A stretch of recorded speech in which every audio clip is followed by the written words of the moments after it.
ଧର ଧୈର୍ଯ୍ୟ ଧରିଲେ ସବୁ ସମ୍ଭବ। ଯିଏ ଧୈର୍ଯ୍ୟ ଧରିଛି ତାର ସବୁ ସମ୍ଭବ ହେଇଛି।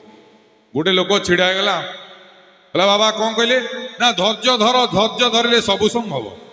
କହିଲା ଧୈର୍ଯ୍ୟ ଧରିଲେ ସବୁ ସମ୍ଭବ? କହିଲା ହଁ।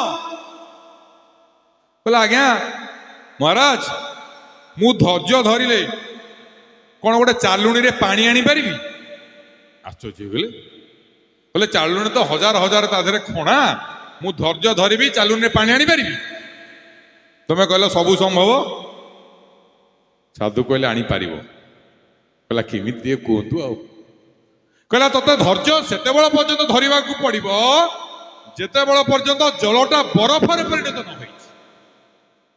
ଆଉ ଯେତେବେଳେ ଜଳଟା ବରଫରେ ପରିଣତ ହେଇଯିବ, କହିଲା ହଁ ଚାଲୁଣୀ କ'ଣ ସବୁଥିରେ ଆସିପାରିବ। ତେଣୁ ଯିଏ ଅପେକ୍ଷା କରିଛି ଠାକୁରଙ୍କର ଅପାର କୃପା ସେ ପାଇଛି। ଭଗବାନ ସମସ୍ତଙ୍କର ଆଜ୍ଞା ଭକତ ଲକ୍ଷଣ ଅଟଇ ନିର୍ଗୁଣ, କାହାକୁ ଅନ୍ତର ନାହିଁ, ଭାବବନ୍ଧୁ ପ୍ରାୟ ସମାନରେ ଚାହିଁ, ଏକ ଆତ୍ମା ମଣି ଥାଇ।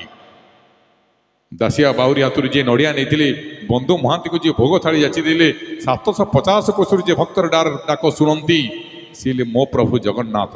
ଭକ୍ତର ଆନନ୍ଦରେ ଯିଏ ଆନନ୍ଦିତ ହୁଅନ୍ତି, ଭକ୍ତ କାନ୍ଦିଲେ ଯିଏ ବସି କାନ୍ଦନ୍ତି, ସିଏ ହେଉଛନ୍ତି ସ୍ନାନ କୁଣ୍ଡିଚା ଏ ବେନି ସ୍ୱୟଂ ଲୀଳାଜାର, ପତିତ ପାବନତେ ପ୍ରସାଦ ବାହାର।